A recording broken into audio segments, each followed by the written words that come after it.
A good evening to you all, and thank you for joining us here on Rwanda Television News tonight. Our hope is that you had yourselves a very productive Tuesday. Now here's a sneak peek at our edition tonight. President Paul Kagame joined other heads of state and government for the UN Climate Change Conference, COP29, being held in Baku, Azerbaijan. The First Lady, Her Excellency Jeannette Kagame, emphasized that improving foundational learning is key to driving sustainable development across Africa.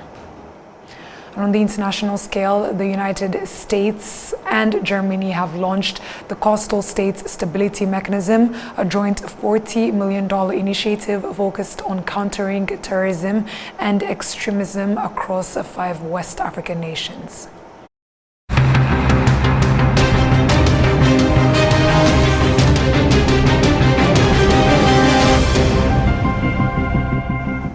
Once again, we're glad to have your company tonight, coming to you straight from the heart of Africa, Kigali, and I bringing to you the news is Martina Abera. Let us begin by informing you that President Paul Kagame joined other heads of state and government for the UN Climate Change Conference, COP29, being held in Baku, Azerbaijan.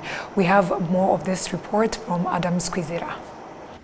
On Tuesday, President Paul Kagame arrived at the Baku Stadium, where he was welcomed by President Ilham Aliyev of Azerbaijan and the UN Secretary General Antonio Guterres, before joining other world leaders for the opening ceremony of the 29th Conference of the Parties to the UN Framework Convention on the Climate Change. The conference was officially opened by President Ilham Aliyev of Azerbaijan, who noted that it is taking place at the pivotal moment when the world is especially impacted by climate change, affecting multiple sectors of the global economy. In light of this, United Nations Secretary General Antonio Guterres highlighted that developing countries continue to encounter significant challenges, including limited finance to address the effects of climate change. Developing countries eager to act are facing many obstacles: scant public finance, raging cost of capital, crashing climate disasters, and debt servicing that soaks up funds. The result, adaptation denied and a tale of two transitions. Last year, developing and emerging markets outside China received just 15 cents per every dollar invested in clean energy globally. COP29 must tear down the walls of climate finance. Developing countries must not leave Baku empty-handed. A deal is a must, and I'm confident it will be reached. President Paul Kagame met President Kassym-Jomart Tokayev of Kazakhstan on the sidelines of COP29, whereas they discussed ways to strengthen economic cooperation in various sectors for the benefit of the people of Rwanda and Kazakhstan. The head of state also met with Prince Al Hussein bin Abdullah, Crown Prince of the Hashemite Kingdom of Jordan, whereas the discussions focused on existing mutually beneficial relations between Rwanda and Jordan. A key agenda item for Rwanda at this conference is showcasing its progress in tackling climate change, a pressing issue for both Africa and the world.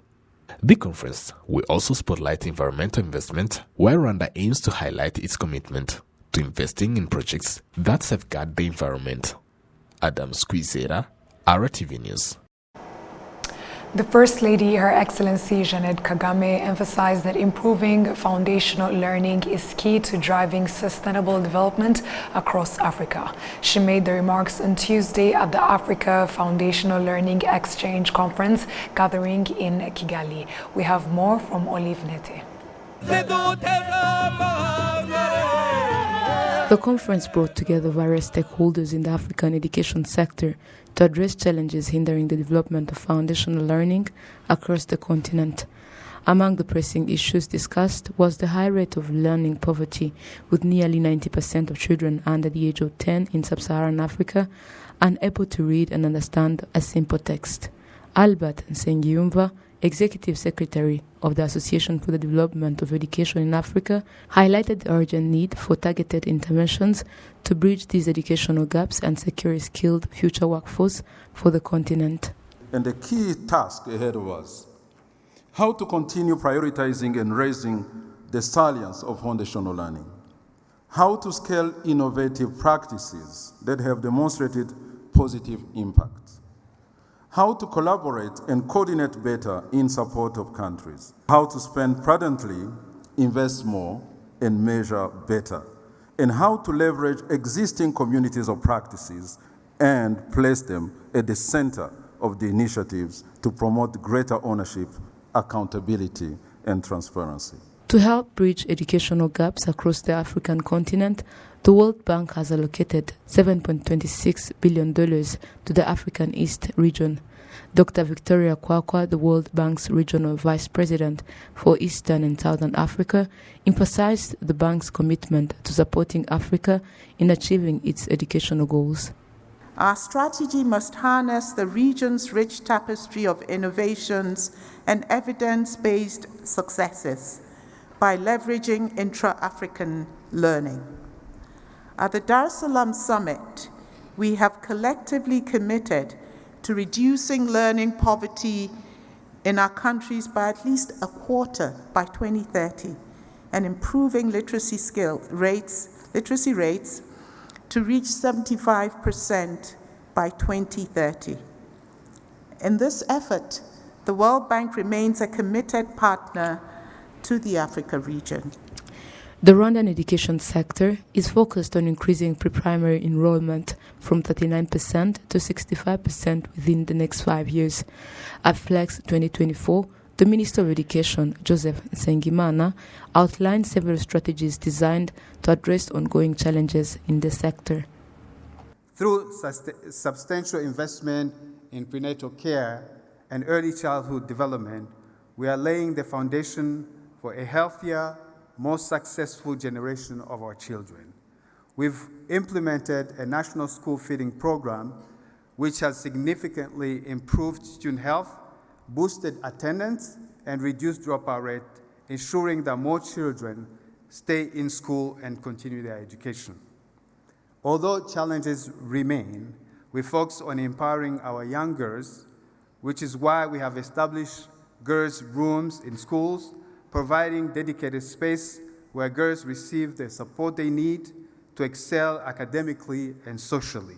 We have also expanded our focus on foundational learning subjects, particularly language and mathematics, by increasing instructional time in these critical areas. Her Excellency the First Lady Jeannette Kagame, who participated in the discussions, emphasized the urgent need to strengthen foundational learning.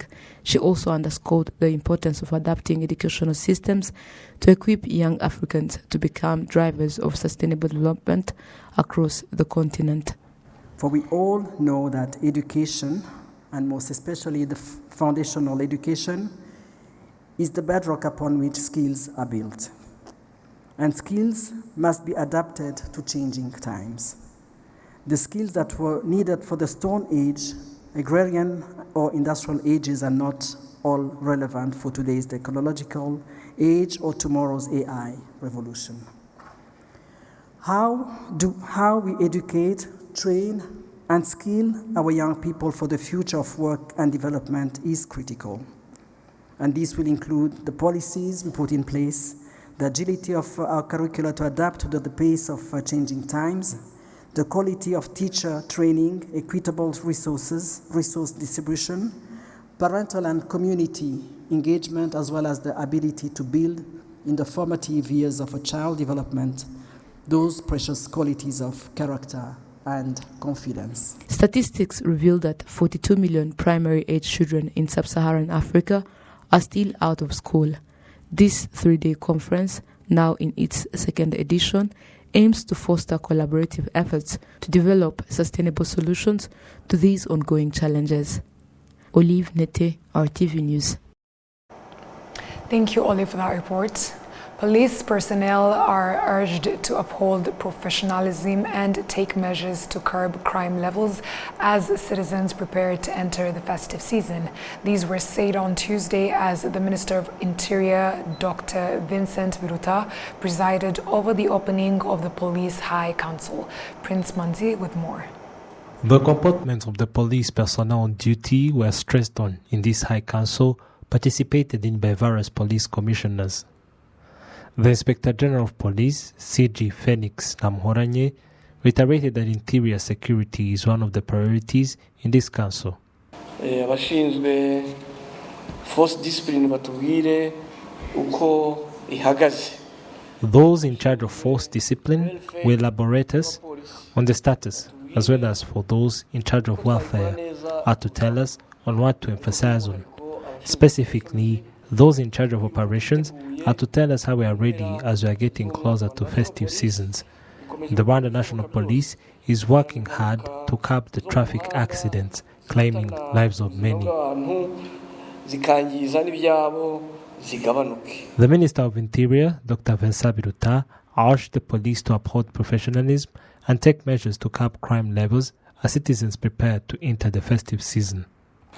Abapolisi bagaragaye hirya no hino mu bikorwa by'ubutabazi bitandukanye haba mu gihe cy'ibiza, inkongi z'umuriro, impanuka zo mu muhanda. The police were seen across the country in various activities, especially during disasters, fire accidents, traffic accidents, and the country is proud.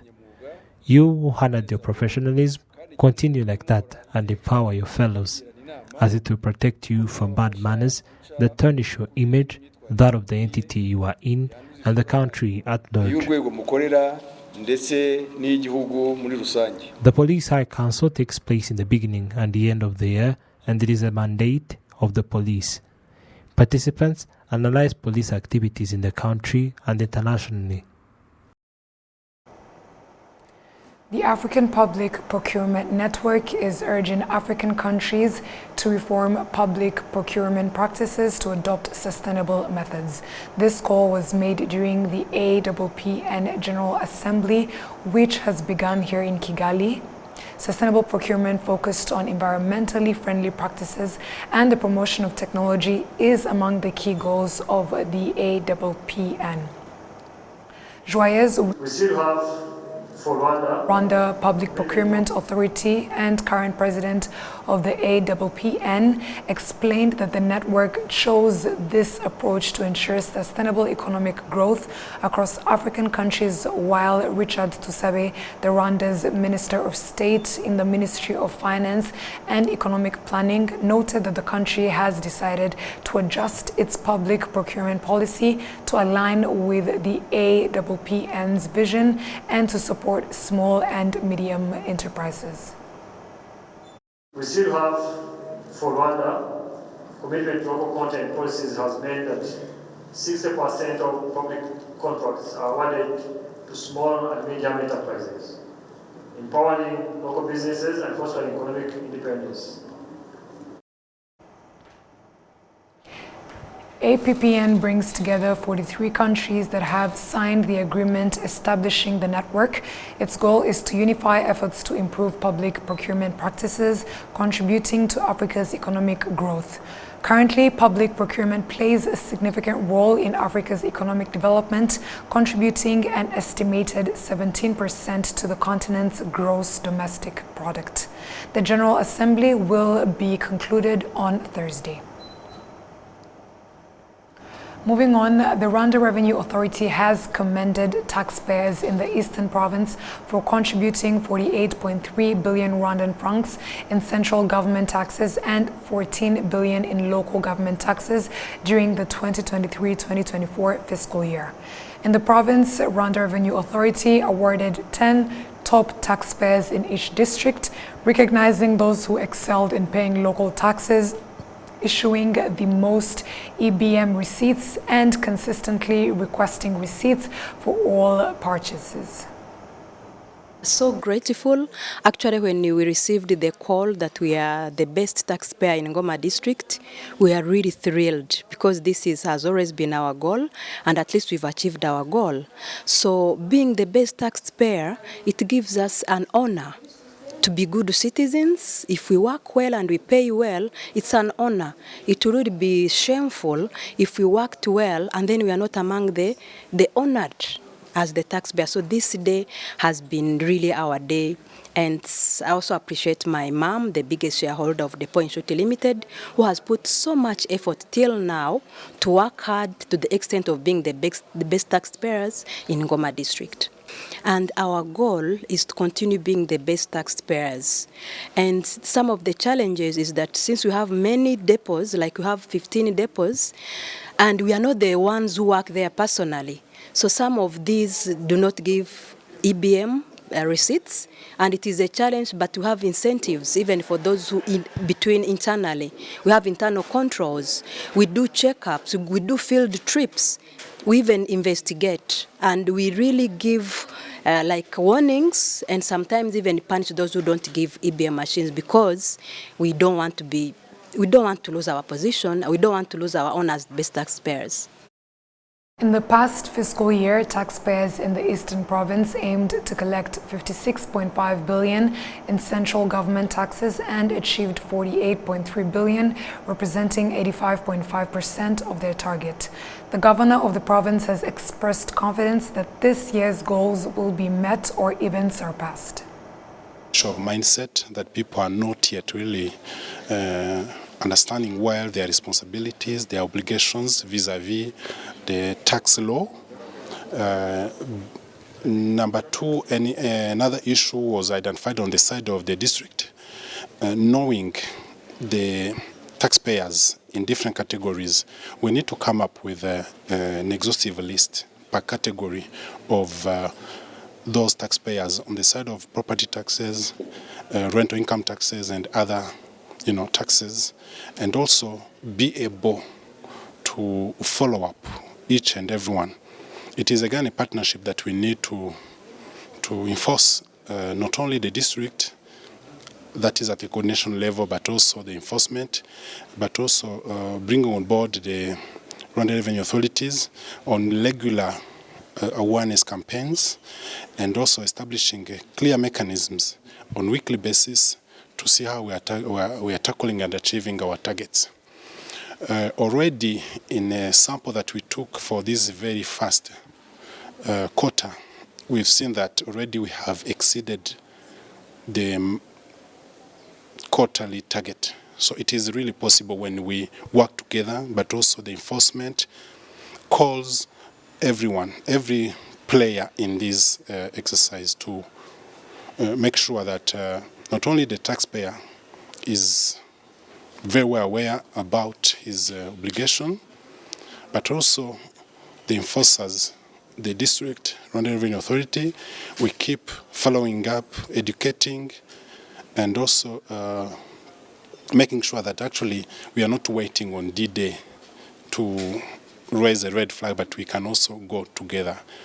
It's more or less on not punishing in terms of accumulated unpaid taxes. It's rather on awareness, following up, and bringing every player on board on a regular basis. Rwanda Revenue Authority's Commissioner General has reminded that requesting receipts is a consumer's right and a business obligation. Coming from and where we are, it's very progressive and very promising.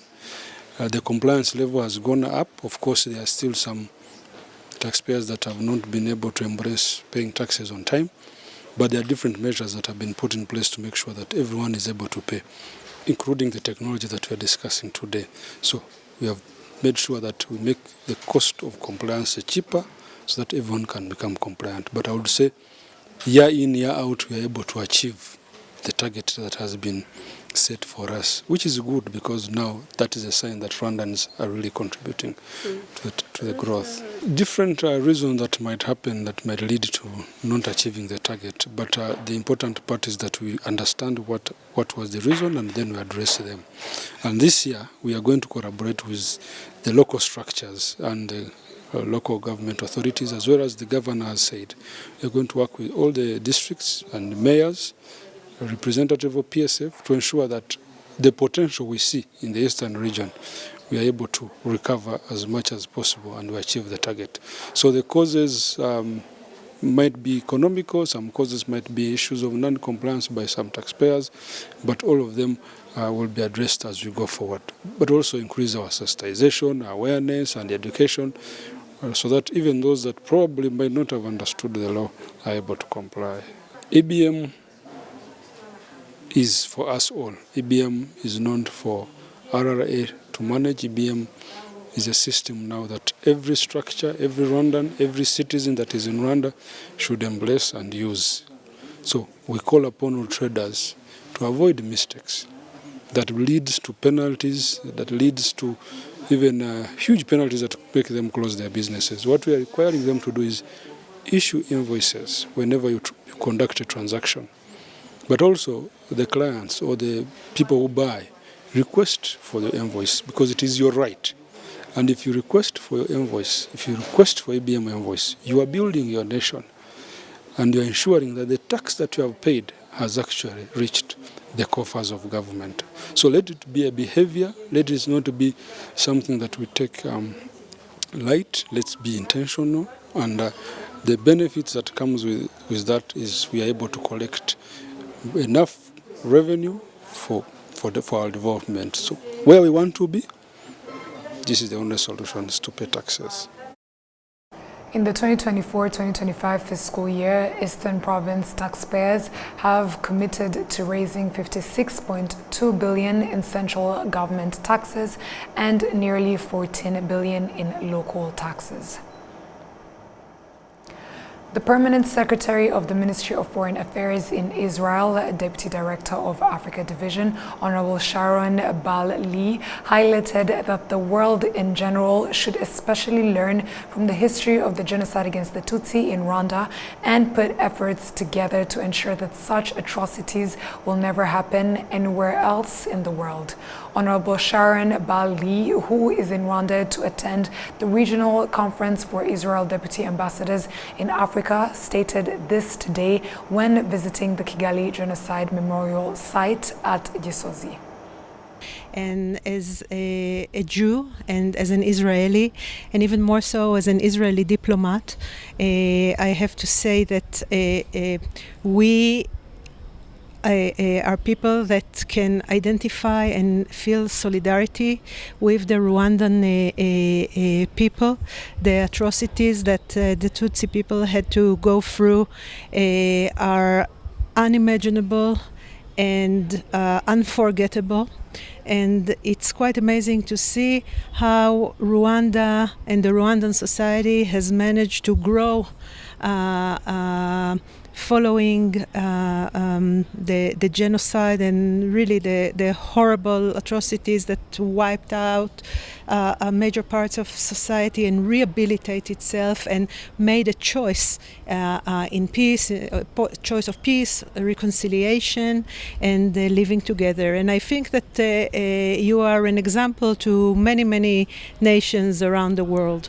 First of all, I would give a message of friendship and solidarity from the people of Israel and from the government of Israel. You know that we are here on a diplomatic retreat, and we choose Rwanda not just because it is a friendly country to Israel, but it's also, from our point of view, a place where we can relate and feel the historical bond between our people, because we share similar experiences in our history. I want to tell the Rwandan people and the Rwandan government that we look with the highest measure of commend on your achievements, on the way that you have managed to grow. You know, we come to Kigali time and time again, and every time we see how this country is even more flourishing, even more developing, and I think that you are really an inspiration for Africa, for African people, but also to us. We feel that we should have closer cooperation with Rwanda, not just on the governmental level, but also on people-to-people level. We have a lot to learn from each other, and I think that we have many common denominators as well. Being small nation, being a society that has been through such atrocities, and a society that chooses development, chooses technology, invests a lot in youth. So I can feel here energy that is similar in some ways to the one that I feel in Israel.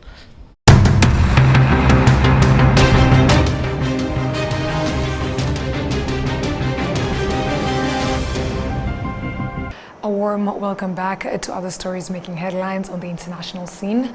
Heading over to West Africa, the United States and Germany have launched the Coastal States Stability Mechanisms, a joint $40 million initiative focused on countering terrorism and extremism across 5 West African nations. VOA has the details.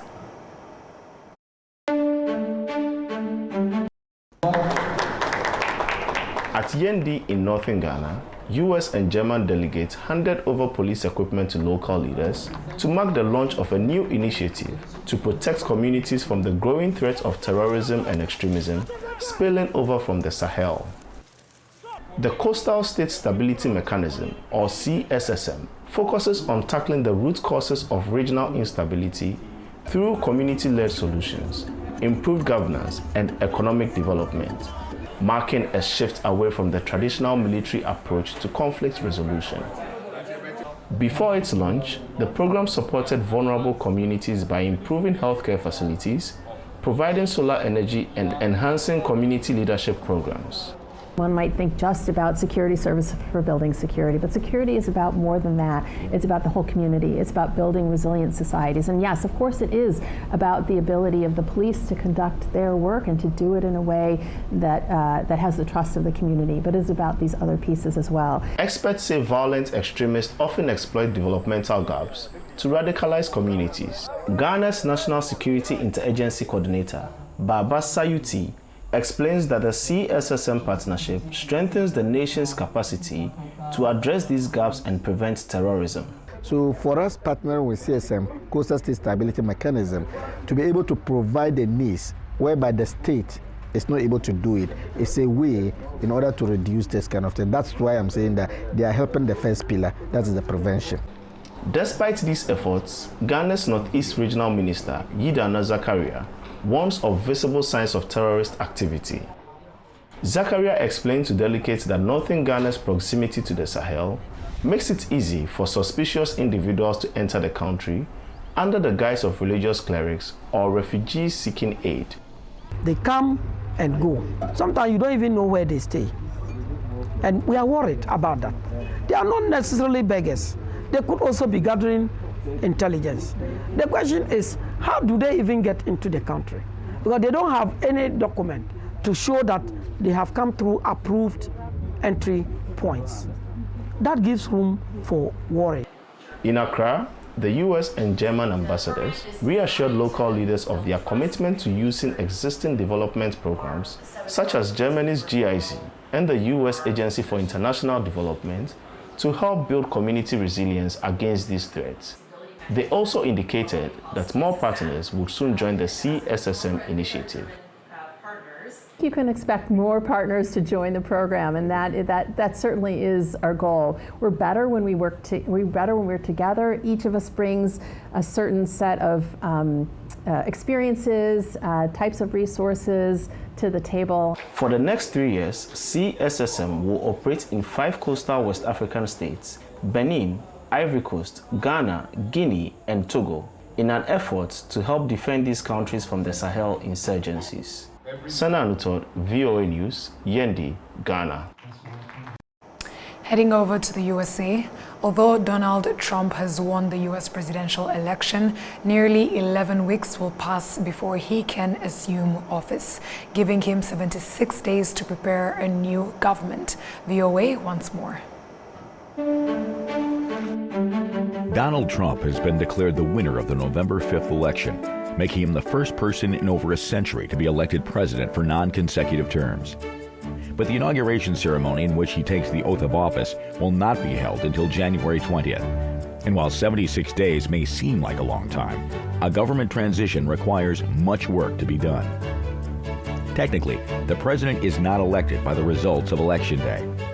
Instead, the votes determine which electors will be named to the Electoral College. Each state's electors must then convene before December 17th to officially cast their votes for president. In the meantime, however, the General Services Administration determines an apparent winner of the election so transition work can begin. In fact, many elements of the transition are already in place by the time the election occurs. The outgoing president must already establish a White House Transition Coordinating Council 6 months prior, providing oversight and guidance to the Federal Transition Coordinator and to various government agencies. Each major candidate's campaign has also appointed their own transition team following the end of the party nominating conventions. At this point, the candidates begin to receive pre-election office space and support from the government, as well as limited intelligence briefings, which will become full briefings for the president-elect. After the election, the president-elect and the vice president-elect will receive office space and support services from the General Services Administration, which will continue for up to 60 days after inauguration. The office seeks candidates for key government jobs and works with agencies such as the Office of Personnel Management about hiring logistics. However, the transition timeline may be impacted by disputes, such as the Florida recount in 2000 or Trump's challenge of the 2020 election results. In 2021, rioters unsuccessfully tried to disrupt the January 6th meeting of the newly elected Congress, in which the tally of electoral votes is certified and the winners officially declared. But even the smoothest transition can be a daunting task. After the 2020 election, the incoming Joe Biden administration had nearly 8,000 government positions to fill, according to a catalog called the Plum Book, published by the Senate Government Affairs Committee and the House Committee on Government Reform. More than 4,000 of these were political appointees. Applicants for many positions must be vetted for classified clearance, and about 1,000 positions require Senate confirmation. This can be a lengthy process. 7 months after Biden's inauguration, 2/3 of key national security positions remained unconfirmed. During the transition period, the business of running the country continues. The outgoing president becomes what's called a lame duck. While their influence and power wanes, there are also opportunities to get things done with fewer political repercussions, which often includes granting pardons. Controversially, George H.W. Bush pardoned 6 officials involved in the Iran-Contra scandal, including former Secretary of Defense Caspar Weinberger. Perhaps the most famous handover tradition is the final one. Since the time of President Ronald Reagan, presidents write a personal letter to their successor, left on the desk when they vacate the Oval Office. "I wish you great happiness here. I never felt the loneliness some presidents have described," George H.W. Bush wrote to Bill Clinton in 1993. "I'm rooting hard for you. Good luck." And that marks the end of our bulletin tonight. And on behalf of the news production team as well as the technical team, I would like to thank you very much for sticking with us here on RTV News. My name is Martina Evera. Stay safe and have a good night.